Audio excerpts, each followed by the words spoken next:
I'm traveling to get a soda today. I'm from Atlanta, I should say Coke. That's usually what we say originally. I've lived there a while, so that's my excuse. My channel is going slowly as I only have 2 videos up, but I thought I'd add some stuff. I'm working on a few videos now, but I figured I'd do some random rambling while driving about stuff. I gotta watch the time. I don't know how long a new channel can upload. I think I'll talk about The Force Awakens as I'm passing a movie theater and seeing the marquee.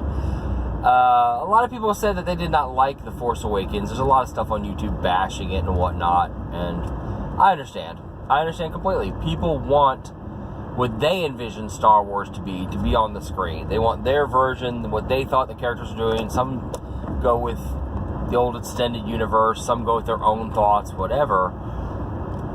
But I think that proves to me, at least, all this negativity about it, that the movie did the right thing. And people are going to say, why the hell would you say that? You know, it did, you know, people bashing it. Well, with all the bashing people had, what that shows me is that people were passionate about Star Wars, and are. You know, they've always been passionate about it. And that this new movie didn't give them what they expected. Therefore, they're angry because it's not what they envisioned. And it's their passion, you know. And they're so passionate because it did not fit their view. But that's kind of gonna always happen, you know. Star Wars is probably one of the most hyped things in history, especially when a new movie comes out. And you're just never going to match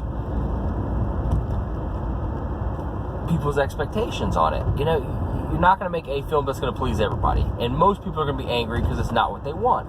But I think the film did absolutely the right thing, and especially, spoilers, especially with the character of Luke, because, okay, let's look at the scenario that happened. He became this hero, this galaxy-known man who was, you know, beyond human to most people. And the fact is, he was human. And he bought into his own hype. He thought, I mean, look at how he is when he faces his Darth Vader and calls him his father, you know, in Return of the Jedi. He looks at him with the utmost confidence. I know there's still good in you. You know, he believed that he was right and that right would always win. And he believed that fervently. And yes, okay, so by the end of Jedi, the Empire is falling, things are falling apart. But that's not reality in any world. I mean, look at when the Nazis fell after World War II. That was a great regime. Most people saw them as evil and doing horrible atrocities against mankind. And yet we still have neo-Nazis today. Why was it when the Allies won against the Nazis and Hitler purportedly committed suicide? He probably did, but, you know, there's been some speculation as to what happened, and the skull fragment the Russians found apparently tested female DNA some years ago. I saw a documentary about that. Anyway, all that aside, why was it when Hitler was eliminated or disappeared, whatever happened, why was it that we don't get an end to Nazism? Why does it not cease at that moment? Why is it we have Holocaust deniers and people who try to say, oh, the Nazis were misunderstood? Because there still is that darkness, that wrong, evil if you want to. I don't believe in good and evil myself. I'll go into a video on that sometime. But that wrong in our society, that negativity, that chaos that exists, and it doesn't go away just because you take down a regime or an emperor or something. It remains. And that's what the First Order is. They're not modeled after Nazis like the Empire was. They're modeled after neo-Nazis. Granted, they have a empire the neo-Nazis have not established, thank goodness. But there it is. They have established a new order of the same belief. And, like, you know, with Kylo Ren, he completely believes Darth Vader was in the right. He feels that when Darth Vader switched back to Anakin, it was a moment of weakness. That is where he failed. You know, he is so counter to the view we come in as an audience. So with Luke, when we see him as this banished hermit of sorts, you know, fallen apart, it makes perfect sense to me. My grandfather was in World War II. He was captured at the Battle of the Bulge. And honestly, he was a broken man in many ways. I remember as a kid not understanding this, but he would spend, you know, nights in his basement in the dark, just sipping on a beer, just alone, and you know, he'd get very startled if somebody came in the room and various things. He was broken. I'm sure he felt like many Americans at the time that going into World War II, he was doing the right thing, that he was going to fight for just cause. And whether he was or not, the fact is, war and conflict put people through changes. Most people who are veterans, who come back from pretty much any war, very often become very against doing violent things themselves. They become very pacifistic, and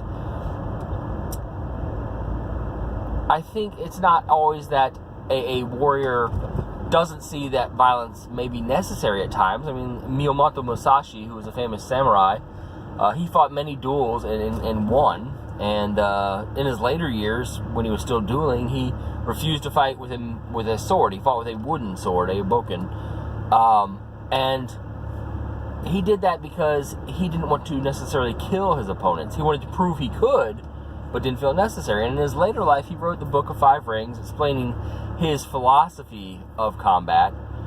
And he did, as I understand, take on students, but he himself never wanted that violence again. So in other words, he saw the benefits of a martial art, of the discipline, of this sort of thing, and thought it was worth preserving, and understood that there are people out there that may need to fight, but he himself did not. And so I think with Luke, when we look at earlier Jedi that we've seen, like Obi-Wan and Yoda, for example, they were both kind of banished themselves. Yes, Obi-Wan was watching over Luke, as we're told, and such, but he sort of was in banishment. He lived on a desert planet. Look at Yoda. Yoda intentionally put himself in exile, and you know, it's like people say, oh, he was waiting for the chosen one, or you know, Luke to come. Well, maybe, but at the same time, we see him fight the Emperor in Episode 3. He says he failed. He goes into banishment. The Emperor has just established the Empire, and Yoda, the head of the Jedi, goes into hiding and banishes himself. He's broken at that point. He assumed going in to face the Emperor that he would win and he would triumph, and that the Sith would be wiped out and the Empire would not rise. But it did, and it cracked him. He was lost at that point, just like Luke was, because he thought he destroyed all the evil. He turned his father back to good. He destroyed the Empire. The Emperor was dead, and yet from its ashes rises another order. You know, his Jedi Academy, he thought he was bringing light back into the world, and what happens? That darkness creeps in. He has a moment of weakness, which honestly I can understand, because he had seen the Empire, he had seen the Emperor, he knew what that kind of thing would do.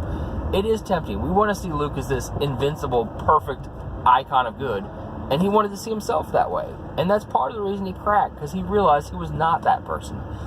He believed in a legend that did not really exist, and that was himself. And that's why I think his character's great in this movie, because it's exactly where an old, you know, hero of war that was a legend might wind up. He's given up the war. He doesn't want the lightsaber. He doesn't want to remember that sort of thing for the most part. He does keep the Jedi knowledge in that tree. In other words, he does realize that some of that is worth preserving, but maybe not in him. Maybe he isn't what needs to be preserved. Maybe, you know, somebody else might have to fight a fight, but it's not his anymore. He feels his